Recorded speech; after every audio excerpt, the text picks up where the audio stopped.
I mean, do we Taylor. need to do a recap? No, we don't need to do a recap. We're gonna do a recap, but it's gonna be different. Well, we got to bring in the fact that I was the highest scorer. I once again play the second highest scorer in the league, and guess who fucking wins? Omar, come on.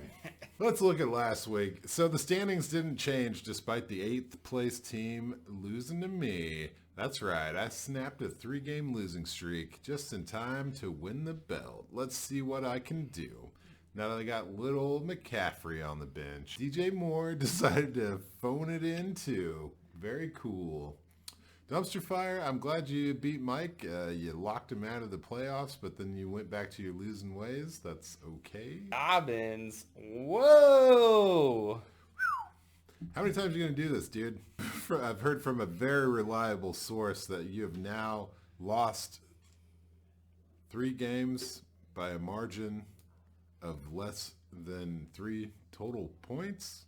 That's weird. I don't know if I said that right. I'll have to quote you on that. Let's see. Looks like Mike won, but he did not win his dignity back. There's a lot of moves. Mike, you done, son. You tweeted your last tweet. You can't beat the tweet on the heat from these streets, baby, because you got burnt. See what else we got. Nothing moved on the needle here. Just a couple of games played. I'm in 3rd place with the highest points of the year, and AJ is bringing the 200 club.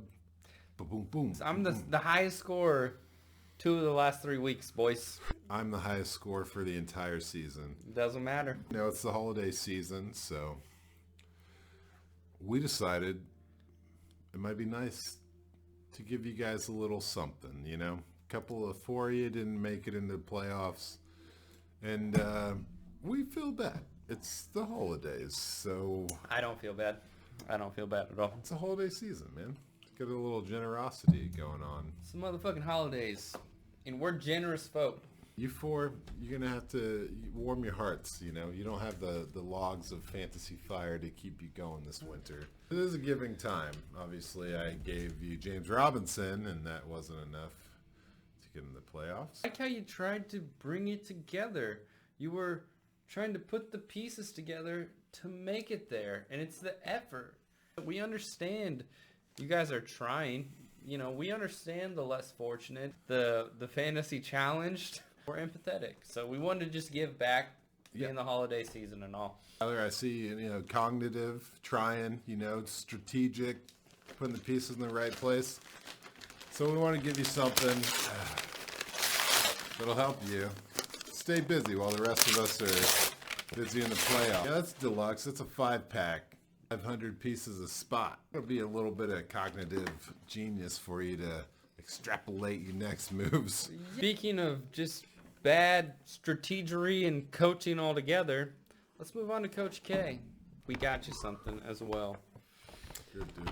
It was a rough year, and we all understand that. We all get it. So this is a gift from us to you. You know, Hopkins was a baller, man. Oh, yeah. Sharp, just never smelled the blood, dude. Bad quarterback play. Mike Glennon was not the answer. And it was a little bit too late. Lutton. Fucking Minshew. Whatever. Sorry, dude. CEH. Ah, man. That's like Dobbins as a free elf. Kansas City doesn't need a running back to win games, apparently. Your 3 quarterbacks. Taysom Hill. Come on, man. If this was a dynasty, I'd say settle down on those acres.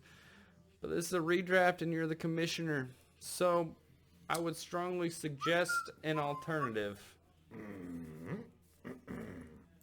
Yeah, learn how to tie one, pal. You got plenty of free time now that you're not in the playoffs.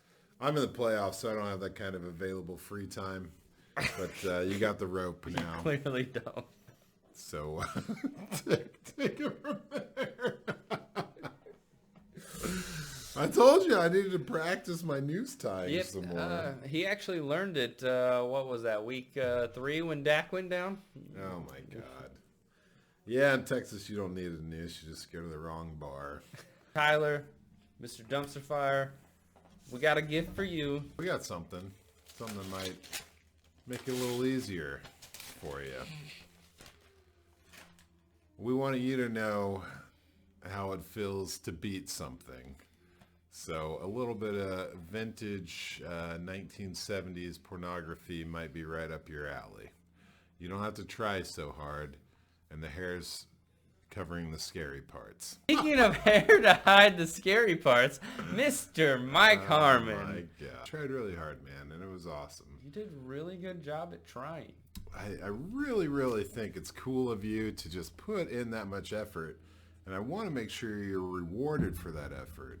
So, I'm just going to go ahead and agree with Australia's McCrindle Research Laboratory when they say that technically a millennial is born 1980 or after, and having the January 1st birthday of 1980, not only were you one of the first people born in the 80s, you were one of the first millennials. So we got you a little something to commemorate all your hard work this year.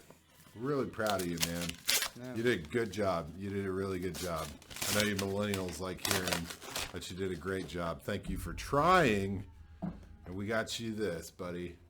It's what the kids are calling a participation award. You participated in this league, and we want you to be honored for that. Thank you for showing up. Thank you for trying. Dude, I just like, and that's why we do this, because Mike, now me and you are on the same level. And like, more power to you, buddy. Like, you know, I'm sitting up in 6th place, about to beat Daniel for the 3rd time this year. Nah. I'm just glad that you can feel part of this world. We're the same. We're all millennials here. That's right, man. I don't have I haven't got any accolades for scoring the most points and beating AJ in the first round of the playoffs. But I want you to know, thank you. Good job. Good job. You did good. Good job. Thank you for being here. Thank you for showing up. Good job. We'll never forget.